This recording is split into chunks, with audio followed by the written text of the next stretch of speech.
Bienvenue à l'Église 180. Si vous êtes ici pour la première fois, sachez que ça nous fait plaisir de vous accueillir et qu'on espère vraiment que votre expérience parmi nous sera des plus agréables.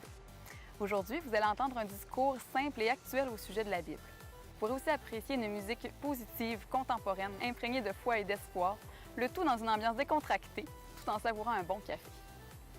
Les dimanches matins, nous offrons aussi un service à l'enfance afin que vos enfants aient du plaisir, soient en sécurité et que vous ayez l'esprit tranquille tout au long de l'événement.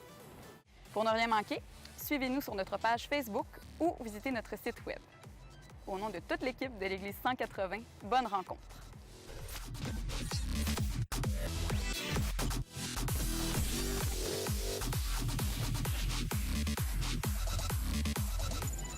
Bonjour tout le monde, est-ce que vous allez bien? Good. Bienvenue à l'Église 180, je suis content de vous accueillir. Je m'appelle David Chouinard, je suis pasteur de l'Église. Bienvenue à cette série qu'on commence ce matin, qu'on a intitulée « Brille ». Vous avez vu cette vidéo, j'espère que vous avez pu suivre. On a essayé de le traduire, de mettre une voix par-dessus, puis finalement, on ne pouvait pas avoir mieux que l'original, fait qu'on a décidé plutôt de mettre les sous-titres. Cette vidéo qui exprime bien cette orientation qu'on va avoir pendant cette série, où on a ce puissant sauveur, Jésus, celui qu'on proclame régulièrement, celui de qui on parle, de qui on est passionné, que cette vidéo-là nous présente et qui est la lumière, que la Bible appelle comme étant la lumière des hommes, la lumière du monde qui nous a été donnée. Cette série qu'on commence ce matin est là justement pour nous encourager, si vous êtes croyant, vous avez placé votre foi en Dieu. Cette série est particulièrement orientée pour vous, pour nous encourager, nous stimuler à faire comme ce que Jésus a fait quand il est venu sur terre ici en mission et finalement de partager, de briller. Si vous êtes visiteur, vous ne vous identifiez pas nécessairement comme un religieux, vous avez cette curiosité, ça va vous donner quand même l'occasion d'entendre pourquoi est-ce qu'il y a des croyants autour de vous qui se disent chrétiens, qui disent avoir placé leur foi en Dieu, ont ce désir de partager ce qui les habite. Donc, je pense que ça peut être intéressant pour tout le monde qu'on puisse entendre justement quel est ce qui nous motive justement pour qu'on puisse briller. Je ne sais pas si vous avez profité de cette heure de plus cette nuit pour dormir. Ça nous donne l'occasion de pouvoir rattraper un peu des fois du sommeil, ça fait une journée un peu plus longue, mais l'aspect négatif de ça, du moins que moi je trouve, c'est que justement les journées deviennent rapidement sombres. On arrive là proche de 4 heures l'après-midi, puis 4-5 heures, puis il commence déjà à faire noir. C'est un peu déprimant. Les effets du manque du soleil sur nos vies sont évidents, puis on n'a pas besoin de se convaincre longtemps pour comprendre que le fait qu'on manque de soleil, on trouve ça déprimant. Il peut y avoir même des dépressions saisonnières, même sur l'aspect physique de notre corps aussi. On a besoin de ces rayons de soleil, de cette vitamine D qui frappe notre peau pour qu'on puisse avoir une santé. La lumière est nécessaire. La lumière tant du soleil, la lumière qui nous habite, elle est nécessaire, elle est bonne pour notre santé sur tous les aspects. Et le parallèle est excellent. Quand que Jésus dit qu'il est la lumière du monde, quand que Jésus dit, si vous avez placé votre foi en Jésus, en lui, qui dit vous êtes la lumière du monde, le parallèle est excellent parce que ça reflète justement cet aspect que le monde a besoin de cette lumière. On a besoin, tant pour notre santé spirituelle, notre santé psychologique, de trouver un sens, de trouver un sauveur qui peut nous apporter justement une transformation dans nos vies. Et je ne sais pas pour vous, mais si vous avez placé votre foi en Dieu, dépendamment, je ne sais pas combien ça peut faire de temps, peut-être ça fait quelques mois, peut-être ça fait quelques années, il y a un mot que pour ma part, j'ai de la difficulté à entendre, c'est le mot évangélisation. Je ne sais pas si c'est parce qu'il y a trop de syllabes là-dedans, il y a de l'air long, il y a de l'air lourd. Pour moi, là, c'est lourd de sens. Quand on parle d'évangélisation, c'est comme l'aspect pénible de la vie chrétienne. Je ne sais pas pour vous, mais moi, c'est comme ça. Puis pourtant, j'aime Jésus, là, puis j'aime voir qu'est-ce qu'on peut comprendre et être enseigné de lui dans la Bible. Mais quand on a ce mot qui est l'évangélisation, il me semble lourd parce que j'ai été habitué d'associer à ce terme-là. Je ne sais pas pour vous si ça va être cette même habitude, mais des fois qu'on a comme... C'est la nécessité de partager notre foi en toute occasion. Que là, quand il y a une occasion qui est favorable, parce qu'il y a un texte à quelque part dans la Bible où Paul encourage Timothée, par exemple, puis qui va dire à Timothée, ben, prêche la parole. Timothée est un pasteur à Éphèse, et puis là, Timothée doit enseigner la Bible et enseigner la parole dans toutes les circonstances de la vie, qu'elles soient favorables ou non. Mais l'évangélisation, je vais le dire comme ça, est venue un peu arracher ce verset-là pour dire maintenant, tu dois prêcher Jésus dans toute occasion, même si c'est favorable ou si c'est défavorable. Même si l'occasion ne se prête pas, bien, tu dois essayer de parler de Jésus puis de convaincre les gens. Et dans ma définition, des fois, de l'évangélisation, ça comprend ça. Ça peut même aussi comprendre l'idée d'avoir tous les arguments, avoir toutes les réponses que si je commence une discussion avec quelqu'un, bien, à ce moment-là, si lui a des questions, je devrais avoir les réponses. Et là, ça devient lourd parce que j'ai peur de ne pas savoir toujours comment répondre. Et peut-être qu'il y a un autre aspect aussi de l'évangélisation qui peut paraître lourd, qui est, bien, est-ce que je peux réellement partager ma foi, réellement partager Jésus, si ma vie n'est pas toute en règle? Tu sais, hier, j'étais avec des collègues de travail, puis là, à un moment donné, je me suis frappé le pouce, j'ai lâché 3-4 sacs en ligne avec une coupe de conjugaison. Est-ce que maintenant, je peux parler de Jésus ou je suis disqualifié pour un certain temps? Où mes amis ont entendu que je vis une situation dans ma vie amoureuse, et puis là, à ce moment-là, bien, étant donné que c'est une situation qui n'est pas tout à fait idéale, je devrais arrêter de parler de Jésus pendant un temps. Je ne sais pas si ça vous arrive d'avoir ces pensées-là. Pensez comme quoi que l'évangélisation, c'est partager sa foi en toutes circonstances, favorables ou non, d'avoir les réponses, d'avoir tous les arguments, d'avoir cette vie suffisamment soignée, organisée pour qu'on puisse partager notre foi. Et je ne sais pas si vous avez été déjà même confronté, peut-être que vous êtes de ceux qui, je disais tantôt, tu ne t'identifies pas comme un croyant, puis peut-être même vous êtes croyant, puis à un moment donné, quelqu'un frappe à votre porte. Et là, vous ouvrez la porte, et puis là, vous voyez que c'est quelqu'un qui veut vous partager qu'est-ce que lui, il croit en Dieu.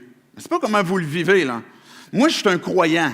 Puis ça arrive des fois qu'on frappe à ma porte pour ça, puis ça m'énerve, ça me tente, j'ai l'impression d'être un peu comme dérangé dans mon intimité. Là. Puis là, ben, en même temps, je veux montrer que là, parce que je les aime, je prends le temps de les écouter, je prends le temps de voir est-ce qu'il y a des choses que je peux partager moi-même aussi sur Jésus, parce que je connais aussi le Jésus qui est présenté dans les évangiles. Mais on est même énervé si quelqu'un vient frapper à notre porte puis nous parle. Peut-être même que vous avez fait partie ou vous faites partie des gens qui fait ce porte-à-porte-là. Moi, j'en ai déjà fait, et puis ça a été, je pense, une des pires épreuves de ma vie. D'aller cogner aux portes pour partager ma foi comme ça d'une façon tout à fait non naturelle. J'en ai fait des tonnes de fois dans des parcs, dans des rues, dans des circonstances où j'ai été exposé à partager ma foi.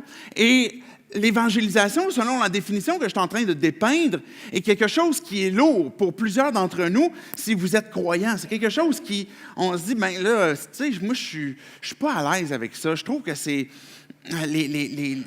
brimer les gens dans leur habitude. Et puis, je suis un introverti. Peut-être que vous dites, moi, même partager ma foi avec Jésus, c'est pas si pire, mais ce qui est plus grave, c'est même juste tout simplement de parler avec un inconnu. Si vous êtes introverti, moi j'en suis un, d'entamer une conversation avec un pur inconnu dans la rue, ben, même si on ne parle pas de Jésus, c'est difficile pour moi parce que je suis un introverti.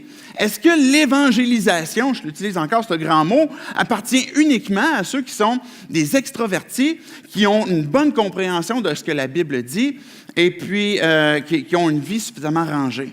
La réponse est non, parce que ce n'est pas ça que l'évangélisation. Vous avez peut-être même remarqué que c'est un terme qu'on utilise peu, ou sinon pas du tout, le moins possible, à 180. Et est-ce que ça veut dire qu'on ne croit pas que c'est important de partager notre foi?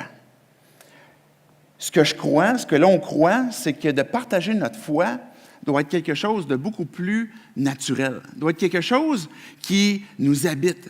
Quelque chose qui ressemble à un peu comme ce que Jésus l'a décrit comme la lumière qui se dégage, quelque chose qui nous habite et qui dégage. Naturellement, le texte que Jésus fait référence, on va le voir un peu plus tard dans la série, bien, il dit, vous êtes le sel de la terre, vous êtes la lumière du monde. Puis une lumière qui est dans une maison, on ne la place pas en dessous de quelque chose, on ne place pas une couverture par-dessus pour la cacher. La lumière va naturellement dégager ce qu'elle est.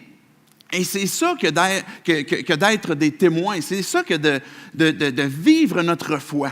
Maintenant, de ramasser le monde par le collet pour leur dire « tu crois en Dieu ou meurs », bien, ce n'est pas la méthode que Jésus lui-même a utilisée.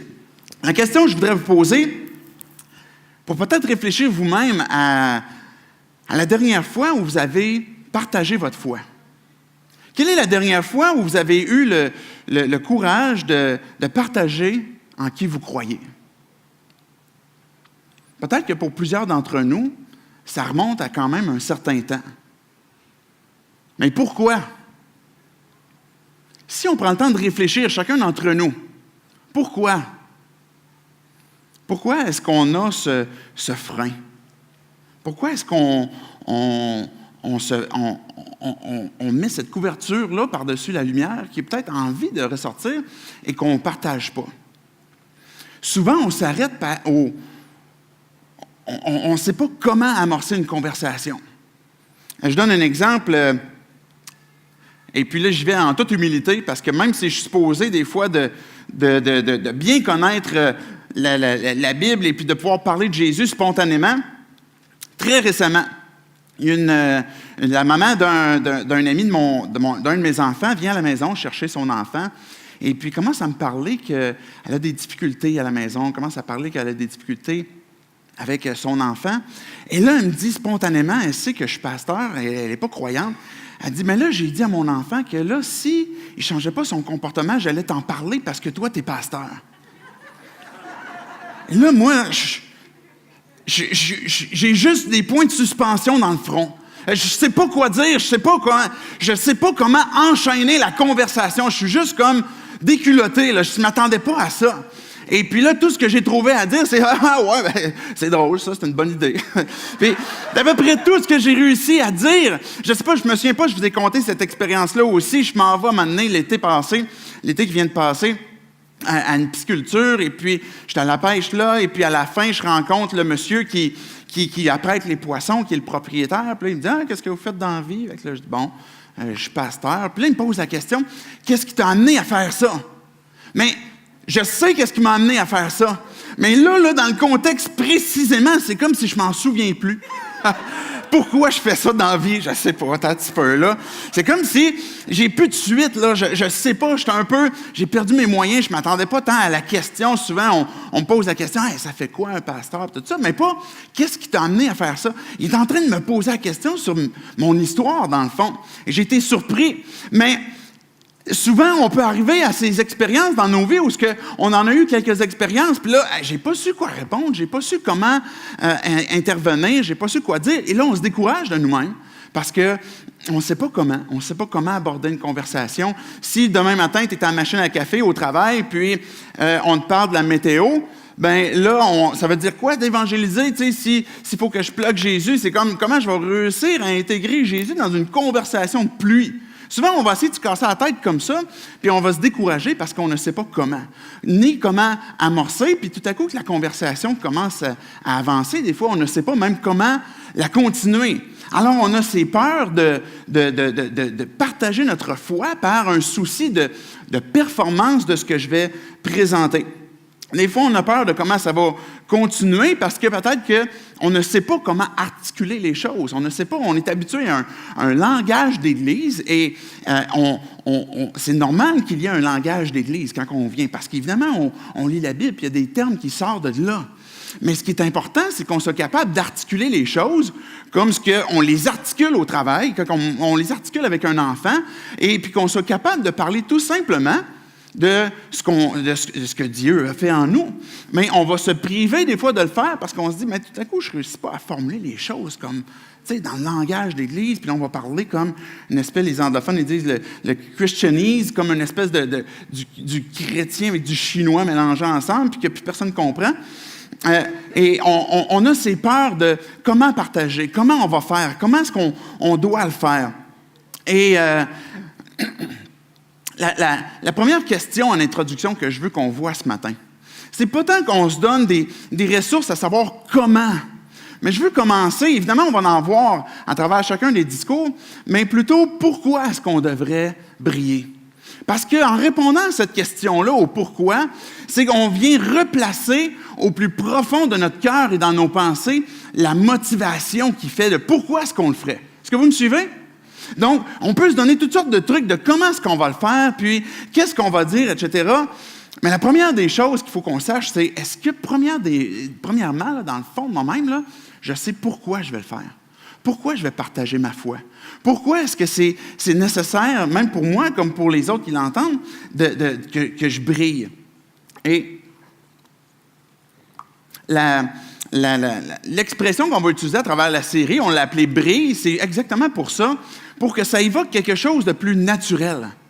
Quelque chose que la lumière fait naturellement. Elle va briller. Et le challenge que Dieu nous lance ce matin, et qu'on va se lancer tout au long de la série, c'est de tout simplement briller. Que peu importe que ça fasse une journée que tu aies donné ta vie à Dieu ou que ça fasse 10 ans ou 30 ans, mais que tout simplement que tu puisses briller de ce qui t'habite et de ce qui est en toi. Et on va avoir 4 dimanches là-dessus. On va passer les dimanches du mois de novembre pour réfléchir à cette question-là sur la notion de briller, puis ça va être fait à travers des rencontres que Jésus a eues dans l'Évangile de Jean. Donc, 4 textes en particulier, où on va voir des rencontres que Jésus a eues avec des gens, puis lui, il s'y est pris comment? Et lui, c'était la lumière du monde, là. Il s'y prenait comment? Pour parler du royaume, parler de son Père.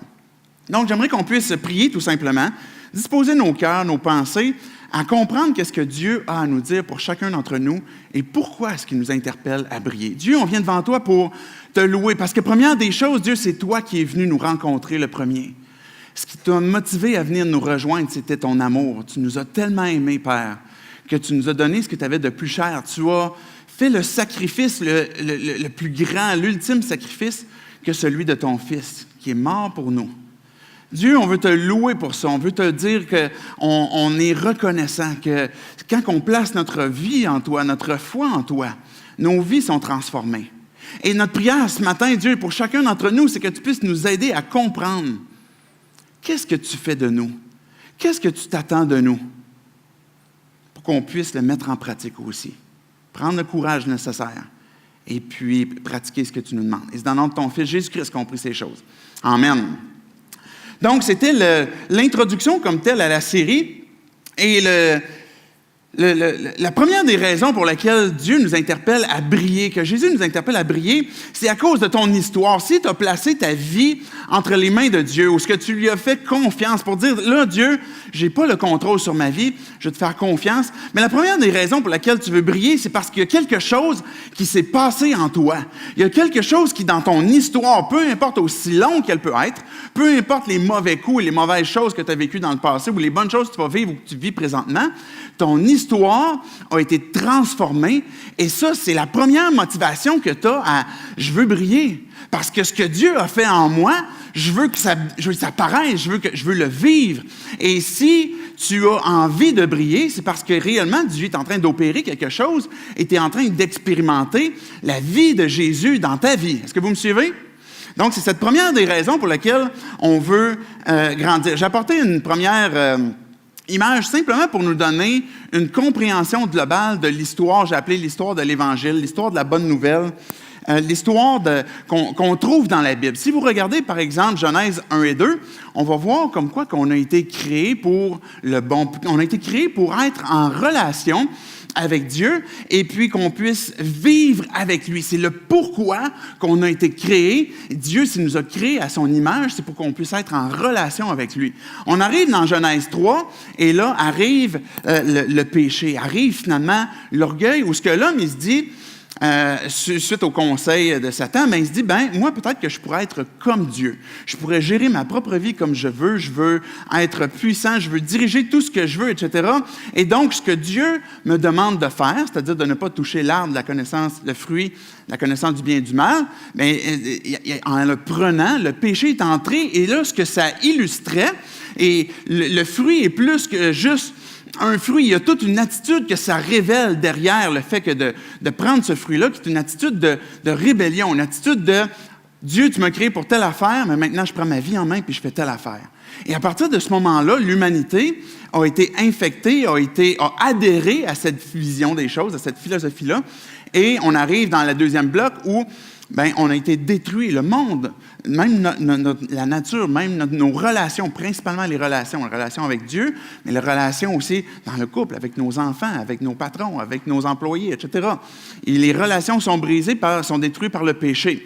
On arrive dans la section principale, entre presque les deux couverts de la Bible, entre Genèse 3 et Apocalypse 20, Genèse 4, où finalement, Dieu révèle son désir que de restaurer et de nous rétablir dans la relation. C'est la raison pour laquelle il nous annonce un rédempteur. Déjà, tout de suite après que le péché est venu détruire l'humanité, tout de suite, spontanément, Dieu dit, il y a un rédempteur qui s'en vient, qui va venir pour délivrer. Et dès ce moment-là, il y a une possibilité, par la grâce de Dieu, sa faveur imméritée, qu'on place notre foi en lui et qu'on puisse être renouvelé et restauré dans une relation avec lui. L'Évangile de Dieu commence déjà à ce moment-là où on peut retrouver une relation avec Dieu et toujours dans la mesure où il y a un Messie qui est à venir. Ce Messie-là, on l'appelle le Christ, c'est-à-dire Jésus-Christ.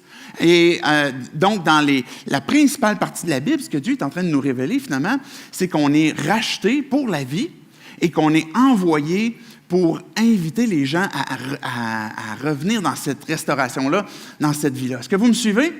Le plan de Dieu, ce qu'on est en train de voir, là, je peux compléter la dernière section, où finalement, on voit que dans l'histoire de Dieu, ce qu'il a comme désir, c'est de nous rassembler finalement avec lui, qu'on puisse être en relation avec lui et puis tous ceux qui auront placé leur foi aussi en Dieu, son frère et sœurs. Donc, il y a un aspect futur aussi de notre espérance qui est à venir. Quand on parle de briller, de partager notre foi, on est à ce point entre Genèse 4 et Apocalypse 20 où ce que Dieu, il nous interpelle à être rachetés par lui, à être retrouver une relation, d'être réconcilié avec lui. Et tout au long de son histoire, il utilise son peuple, il utilise son Église, il utilise des gens, des communautés pour partager l'Évangile, pour briller ensemble. Et c'est pour ça que l'Église existe, une de ces raisons-là, et pour qu'on puisse justement, étant rassemblés, briller pour faire paraître ce royaume qui est spirituel, ce royaume de Dieu où on a des gens qui sont rassemblés de partout qui disent, nous, on veut briller pour Jésus-Christ parce qu'il nous a transformés, il a transformé notre histoire et d'une façon individuelle et collective. Donc, on fait partie de ce plan dans lequel Dieu nous invite à dire, moi, je viens pour sauver l'humanité. Je suis venu puis je vais continuer de parler au cœur de chaque personne, mais je vous utilise pour être la lumière du monde aussi. Est-ce que vous me suivez? Dieu nous utilise pour être la lumière du monde. Et quand on regarde notre histoire, comment est-ce que Dieu est venu nous transformer, mais là, on réalise que finalement, on a une motivation profonde à pourquoi est-ce qu'on veut briller. Là, c'est juste mon introduction. Ça n'a quasiment pas de bon sens. La première rencontre, je vais vous résumer plutôt que lire, parce que je l'ai commencé dans Jean 1. Je vais tout simplement vous résumer la première section où Jean, il dit, Dieu, Jésus est la parole. La parole s'est faite chair. Jésus, c'est Dieu incarné. C'est un discours que peut-être on est habitué d'entendre. Dans notre société, même si on n'est pas croyant, on entend parler encore des cantiques de Noël. Vous allez aller dans un centre d'achat, puis il va en avoir autre que Jingle Bell Rock. Vous allez entendre aussi quel est cet enfant ou des trucs comme ça qui révèlent que finalement, Jésus s'est incarné et que lui étant la parole, celui, le Verbe incarné, celui qui est venu pour nous rencontrer, il est la lumière aussi. Et là, dans le début de l'Évangile de Jean, on parle de Jean-Baptiste. Donc, c'est deux personnages différents. Il y a la personne qui était l'apôtre, et là, on a Jean-Baptiste, le texte dit que lui n'était pas la lumière, mais il est venu pour rendre témoignage de la lumière. Et c'est exactement la même chose que Dieu fait avec nous, où on rend témoignage de la lumière. Vous savez qu'un faisceau lumineux ne se voit pas dans la mesure qu'il n'y a pas des particules ou de la boucane dans l'air. Vous me suivez? Si on n'avait pas, par exemple, la boucane un petit peu ici, ben les faisceaux lumineux créeraient de la lumière, mais on ne verrait pas comme tel le reflet de la lumière. Donc, ce que Dieu fait avec nous, c'est qu'il nous utilise pour être ces particules, pour être ces témoins de la lumière de notre histoire. Et là, on arrive je vous lis simplement le verset 14 de Jean 1, le verset 14, puis après ça, je vais aller au verset 43.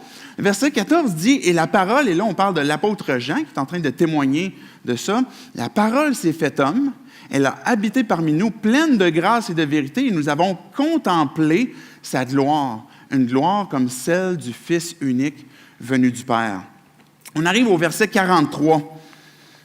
Le contexte de ça, juste avant que je le lise, bien en fait, il y avait des disciples qui suivaient Jean-Baptiste.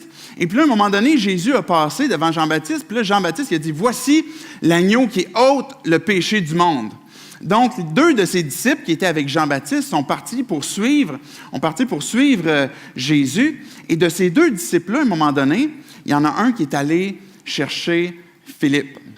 Et là, Philippe, lui, il a rencontré Jésus. Et là, on arrive maintenant au tour à Philippe. Comment est-ce que Philippe, lui, va briller pour parler de cette rencontre qu'il a eue de Jésus, qui est tout à fait fraîche, qui vient d'arriver. Le lendemain, Jésus décida de se rendre en Galilée et il rencontra Philippe et lui dit, « Suis-moi. » Philippe, il est interpellé par Jésus et Jésus lui dit, « Suis-moi. » Rien de plus compliqué. C'est toujours la façon comme quoi que Jésus approche encore aujourd'hui les gens, « Suis-moi. » Il y a l'idée de croire, de placer ma foi en lui. Mais quand je crois, quand mes pensées sont « OK, c'est mon maître, je veux le suivre », mais tout d'un coup, ma vie est transformée. Et je commence à le suivre et ça va paraître dans ma vie, ça va paraître dans mon comportement, ça va paraître dans ma façon de penser, ça va paraître dans les choix que je vais faire, dans le style de vie que je vais choisir aussi. Et là, il y a quelque chose qui va commencer à briller. Et là, il y a un piège qui est dangereux, qui est celui de vouloir changer ces trucs-là extérieurs pour montrer comme quoi on est en train de briller et qu'on est en train de se mettre un doigt dans l'œil. Parce qu'il faut que ça vienne d'une transformation de la suite que j'ai auprès de Jésus, que je suis en train de lui obéir. Et c'est que lui, maintenant, est en train de transformer ma vie, en train de transformer mes pensées, en train de transformer mon comportement. Et tout n'est pas en règle, mais il y a des choses qui sont en transformation, qui est un processus en cours et qui deviennent évidents. Je voulais montrer tantôt que l'apôtre Jean, il dit, on a contemplé sa gloire. On a déjà parlé de il y a quelque temps de la gloire de Dieu pour illustrer l'élément comme quoi, que, si vous vous souvenez, je parlais de la gloire, on parle de poids, quelque chose comme une prestance, quelque chose de puissant. Mais quand Jésus était sur terre, on pouvait sentir, on pouvait comprendre, on pouvait entendre son autorité, son poids, son honneur qu'on pouvait avoir en cette présence, en sa présence. Mais quand on rencontre Jésus, on peut dire qu'on a contemplé sa gloire. Quand on prend le temps d'être dans la présence de Jésus, d'être dans la présence de Dieu, il y a quelque chose qui se vit en nous. Il y a quelque chose qui se transforme en nous. Est-ce que vous me suivez jusque-là? Mon histoire et ton histoire, elle est transformée par la puissance de Dieu, par la présence de Jésus dans ta vie. Et ça, quand ça commence à s'opérer, puis ça commence à se transformer, ça brille. Ça va briller, ça va ressortir. Et c'est la raison pour laquelle on veut briller, c'est à cause de mon histoire, à cause de ce que Dieu a fait en moi. À un moment donné, il y a des gens qui vont arriver auprès de Jésus, puis c'est Jésus qui nous a dit ce passage-là. Il disait, bien, il y en a qui vont arriver près de moi, là, quand ils vont entrer dans le ciel, ils vont cogner à la porte, puis ils vont dire, « Hey, Jésus, laisse-nous entrer, parce que nous autres, on a fait des miracles dans ton nom. On a prophétisé en ton nom. On a fait toutes sortes de trucs en ton nom. » Puis si vous vous souvenez du texte, vous souvenez-vous qu'est-ce que Jésus a dit? Je ne vous connais pas. Retirez-vous de moi, vous qui commettez l'iniquité. Celui qui va entrer dans la joie de son maître, c'est celui qui aura fait la volonté de son Père. Ce n'est pas une question de coup de fouet dans le dos, mais c'est une question où mon cœur est transformé, puis j'ai ce désir de suivre Jésus. Jésus qui dit à Philippe, « Suis-moi ». Jésus qui te dit encore aujourd'hui, « Suis-moi ». Et est-ce que ça se peut que quand on le suit, qu'on soit à contre-courant dans certains domaines de nos vies, de la vie de notre communauté. Il y a des choses qui vont être différentes, des pensées qui vont être différentes, des agissements qui vont être différents.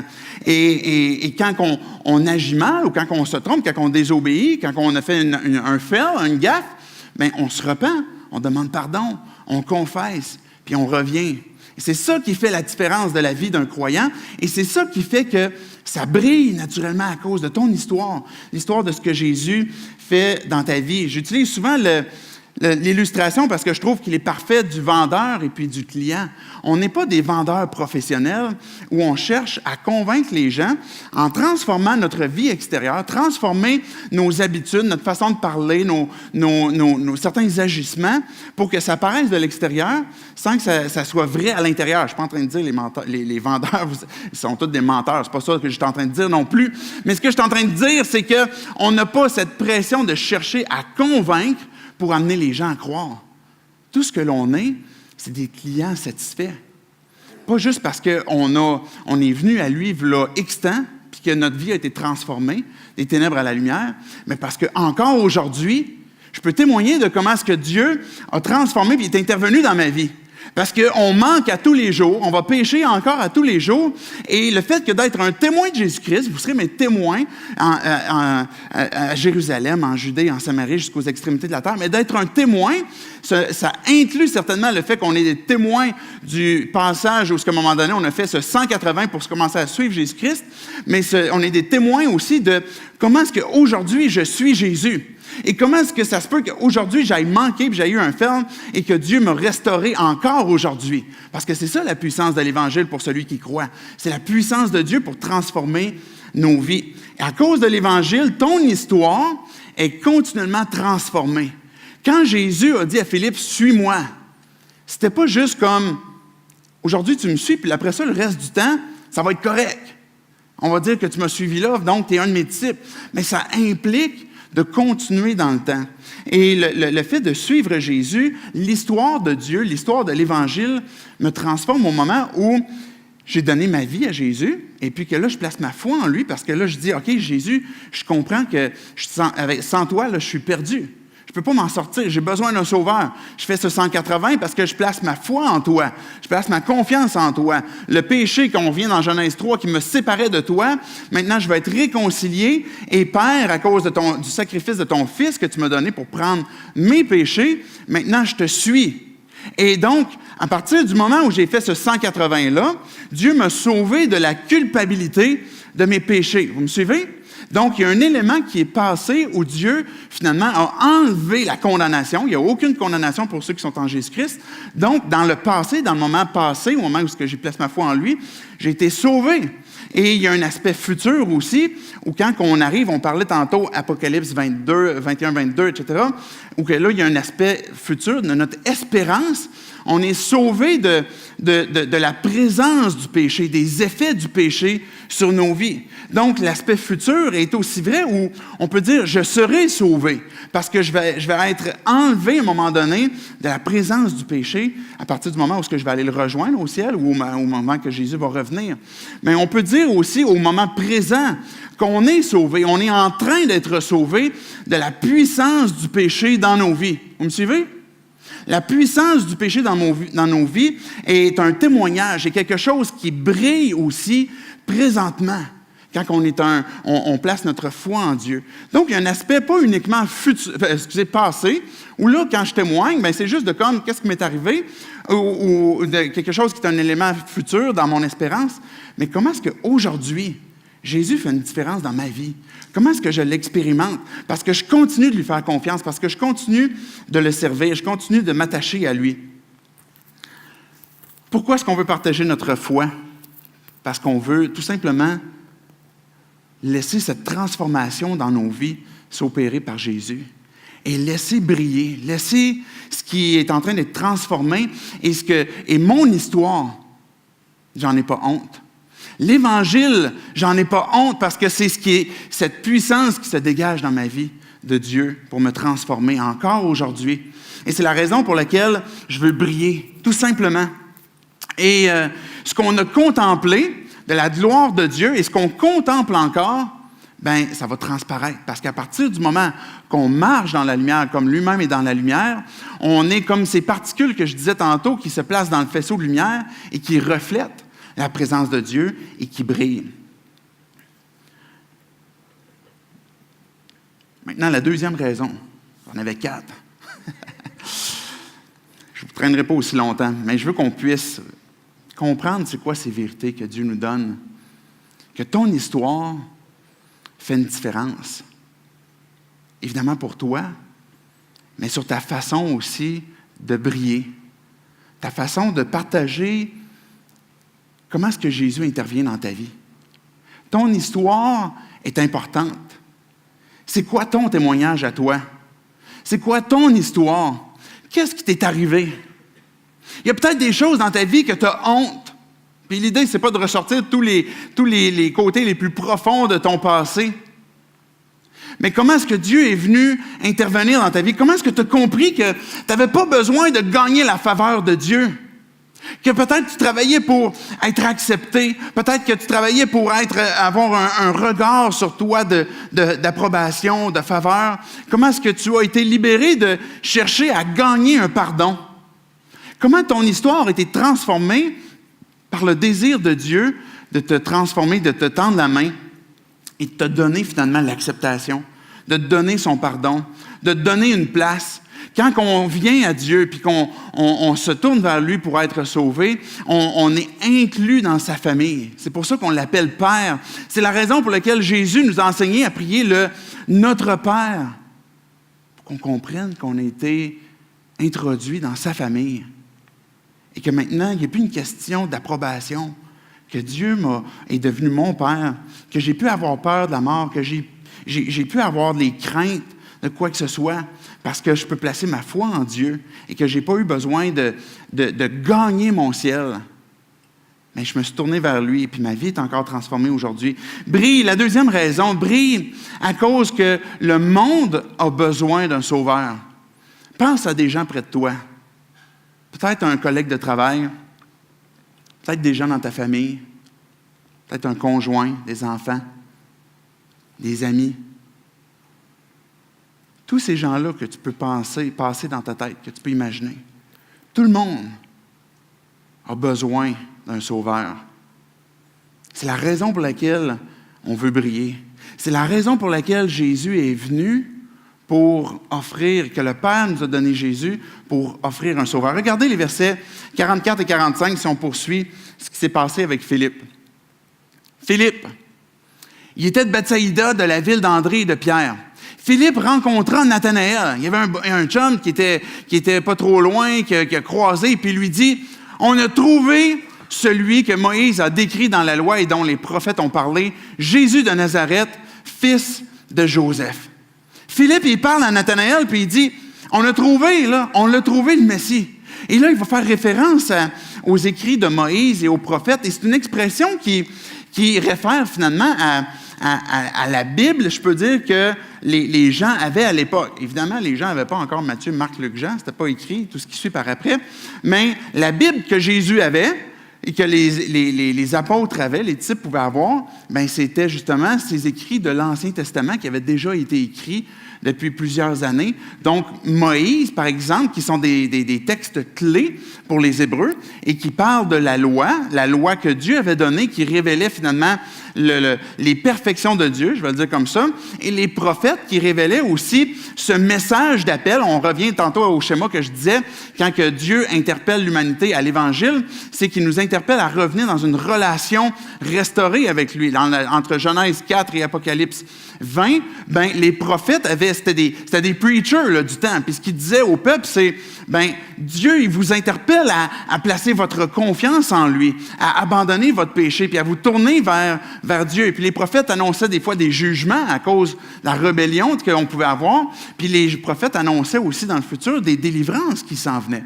Donc, c'est la raison pour laquelle on appelle des prophéties, des fois, ces éléments qui sont futurs. Mais les éléments que les prophètes prêchaient étaient particulièrement présents pour que les gens puissent se repentir. Donc, quand que Philippe va voir Nathanaël, bien, il dit, on a trouvé celui dans Moïse puis les prophètes, où ce qu'on parle, des fois, il y a l'expression « les écrits » aussi, qui étaient des livres historiques, que toute la Bible, à l'époque, nous parle d'une personne, du Messie qui doit venir, et on l'a trouvé.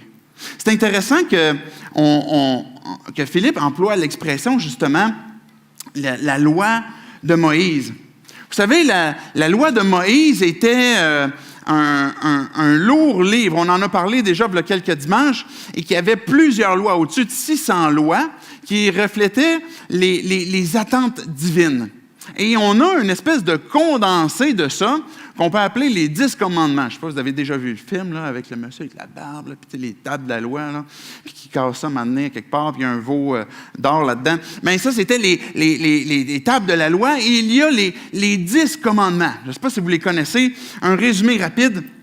Tu ne feras pas d'autre Dieu devant moi, tu ne feras pas d'image non plus, tu n'utiliseras pas le nom de Dieu en vain, tu vas observer un jour de repos, tu vas honorer tes parents, tu ne feras pas de meurtre, tu ne feras pas d'adultère, tu ne feras pas de vol, tu ne feras pas de mensonge et tu ne feras pas de convoitise. Est-ce que vous avez déjà réfléchi, vous, comment est-ce que vous vous situez par rapport, mettons, à ces seulement 10 commandements-là? Ce n'est pas vous, mais j'ai l'impression qu'on a tous manqué à chacun de ces commandements-là. Est-ce que vous avez déjà fait d'autres dieux? Là, ça a l'air comme, est-ce que je me suis gossé comme une idole dans une bûche? C'est pas ça. Est-ce que ça se peut que ta propre vie, ma propre vie, peut-être une personne que tu aimes beaucoup, est devenue la personne que tu aimes le plus, que tu veux plaire le plus, que tu veux servir le plus? Bien, c'est une idole.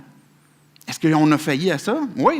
On revient à notre série passée, c'est un ferme, une image taillée. Se faire une image de Dieu, comme je viens de décrire, imaginez justement qu'on porte notre adoration vers autre chose que Dieu lui-même. Utilisez le nom de Dieu en vain. Est-ce que vous avez déjà sacré? Levez pas la main. Je me doute, vous avez tous possiblement à un moment donné lâché quelque chose qui n'a peut-être pas fait plaisir à Dieu. On va le dire comme ça. Mais on a tous manqué là-dessus aussi. Est-ce que, par exemple, honorer nos parents, est-ce qu'on honore toujours nos parents comme ils devraient, comme on devrait? Ben non. On a souvent manqué, soit qu'on a mal parlé d'eux, soit qu'on n'a pas pris soin d'eux d'une certaine façon. Est-ce qu'on a fait le meurtre? J'espère que, c'est pas, il n'y a personne qui va lever la main ici. Oui, moi! Jésus, ce qu'il nous dit, c'est que quand on manque d'amour, qu'on haït notre prochain, bien Jésus, il dit, pour moi, là, c'est la même chose. Ce qu'il y a dans le cœur à ce moment-là, c'est de la haine. Est-ce que adultère? Bien, encore la même chose. Jésus, il disait, bien, celui qui regarde quelqu'un d'autre pour le convoiter, il a commis l'adultère avec. Et donc, il y a un autre fait là. Est-ce qu'on a déjà volé? Est-ce qu'on a déjà menti? Donc, on a chacun d'entre nous besoin d'un sauveur. Et quand tu réfléchis aux gens près de toi, chacune des personnes que tu peux penser a besoin d'un sauveur, a besoin de voir cette lumière qui peut transformer les vies. Quand je parle de cette lumière, c'est comment est-ce que Jésus peut transformer nos vies, nos cœurs. Et que si j'imagine qu'une personne n'en a pas de besoin, ou si tu es ici et tu dis « j'en ai pas de besoin », on est en train de dire que pour certains, le sacrifice de Jésus-Christ n'était pas utile. C'était pas utile. Jésus n'avait pas besoin de mourir pour cette personne-là. Et c'est faux. Chaque personne que tu peux imaginer, que tu peux voir, même la personne que tu hais le plus, Jésus est mort pour cette personne-là. Cette personne-là aussi a un besoin d'un sauveur. Je vais inviter les musiciens à s'avancer. On confond souvent nos plus grands besoins, notre plus grand besoin versus ce qu'on désire le plus. Est-ce que vous me suivez? À un moment donné, vous regardez la télé et là, vous voyez un magnifique chop-chop. Tu sais, pour couper des trucs, là, tu sais, vous mettez des oignons là-dedans, et vous mettez je sais pas trop moi, des poivrons, vous mettez toutes sortes de trucs. Puis là, il me semble que 3-4 coups, puis là, tout à coup, il sort une salsa puis une tourtière de là, avec un poulet barbecue. C'est incroyable. Et là, vous regardez ça, puis vous dites, moi, ça m'en prend un. Savez-vous quoi? Je suis tombé dans le piège. Je ne l'ai pas acheté à la télé, je suis allé l'acheter au Canadian Tire. Et là, on s'achète de quoi, puis on se dit, hey, là, maintenant, là, ça me prenait ça pour être heureux, parce qu'on avait le désir de l'avoir. Et là, finalement, on réalise que en allant l'acheter, on est en train de se créer, finalement, une imagination comme quoi qu'on on en a besoin, c'est clair, parce qu'avant ça, je coupais jamais mes oignons, je coupais jamais avant ça mes poivrons. Et là, on transforme nos désirs comme étant un besoin. Et quand on pense à l'aspect spirituel, on fait la même chose. On va transposer ce que l'on désire pour, finalement, ce qu'on a besoin ou qu'on n'a pas de besoin. Mais ce que notre monde a besoin, ce que moi j'ai de besoin, si tu es ici ce matin, ce que chacun d'entre nous on a de besoin, c'est un sauveur. Et c'est ça que Philippe a compris, c'est ça que les premiers disciples ont compris. Et quand que Nathanaël est venu à Jésus, c'est ce que Jésus lui a dit aussi. Et je poursuivrai avec Nathanaël la prochaine fois. Mais ce que les premiers disciples ont compris, c'est qu'on a besoin de placer notre foi en lui, notre confiance en lui, de le suivre et pour que nos vies soient transformées. Et Jésus les a utilisés, comme Pierre qui lui a dit, « Tu ne seras plus un pêcheur de poissons, tu vas devenir un pêcheur d'hommes. Parce que je veux que tu brilles pour que le monde puisse voir ce message qui a transformé ta vie. » Et c'est ce même message que Dieu nous donne ce matin. Pas qu'on ait le même appel que Pierre, mais le même appel que 100% d'entre nous. On ne peut pas dire, mais moi, je n'ai pas le don de ça, je n'ai pas été appelé par Dieu pour faire ça. Dieu nous interpelle à briller. Et tout simplement dire, moi, ma vie est transformée. Elle n'est pas encore toute parfaite. Il y a encore des choses sur lesquelles je manque. Mais je suis en train de suivre Jésus. Et je comprends que le monde qui m'entoure a besoin aussi. Et ça se peut que le besoin que le monde a d'entendre qu'ils ont un sauveur soit plus grand que mon désir de ne pas le partager. Est-ce que vous me suivez? Que ça se peut que je devrais prendre courage. Ça se peut qu'il y a un moment donné que je dois tout simplement dire que je suis un disciple de Jésus-Christ, que je suis un croyant. Et c'est le défi que je veux vous lancer pour cette semaine. Comment allez-vous? Comment est-ce qu'on peut, pour chacun d'entre nous, réfléchir? Comment est-ce qu'on peut tout simplement révéler, montrer comme quoi qu'on suit Jésus? Jésus est mon maître, celui que j'ai décidé de suivre. Comment est-ce que je peux faire comme Philippe qui est allé voir Nathanaël puis il a dit « Viens et vois. Viens, je vais te présenter Jésus. » Sans aucune pression de tout donner les arguments, mais tout simplement « Viens et vois. » Comment est-ce qu'on peut être plus intentionnel, chacun d'entre nous, de simplement dire à quelqu'un, et c'est le défi que Dieu nous lance ce matin. Viens et vois. De se montrer disponible pour que notre propre vie puisse briller. Inviter des gens dans nos vies. Jésus, c'était l'ami des pécheurs, l'ami des gens, même de mauvaise vie. Et d'inviter les gens dans nos vies. Montrer que tous les aspects de nos vies ne sont pas parfaits. Mais viens et vois. Parce que celui que je veux te présenter, c'est Jésus. Viens et vois à l'Église pour que tu puisses voir ma communauté. Que tu puisses voir des gens qui se rassemblent ensemble et que peut-être qu'on n'est pas beaucoup au Québec, mais on est quelques-uns qui croient que Jésus peut être notre sauveur, qui peut être notre Seigneur, qui est celui que l'on suit et qui transforme nos vies. Et comment est-ce que les gens vont entendre parler si on ne brille pas? Dieu nous interpelle, chacun d'entre nous, qu'on soit extraverti ou introverti, dans la nature que tu es, sans te dénaturer. Dieu te lance l'invitation, te demande de briller. J'aimerais qu'on puisse tout simplement fermer nos yeux, baisser nos têtes pour louer Dieu, l'adorer pour cette histoire qui est en train de créer dans nos vies et qui puisse venir placer au plus profond de nos cœurs aussi cette motivation à briller. Dieu, on veut te dire merci. Merci parce que si on place notre foi en toi, Dieu, Jésus, on peut dire qu'on contemple ta présence dans nos vies, que notre histoire est transformée par ta vie, par ta puissance, par ta bonne nouvelle. Et Dieu, il y a quelque chose de beau et de bon que tu fais dans nos vies et que tu veux utiliser aussi pour témoigner. Je te prie, Dieu, que pour chacun d'entre nous qui avons placé notre foi en toi,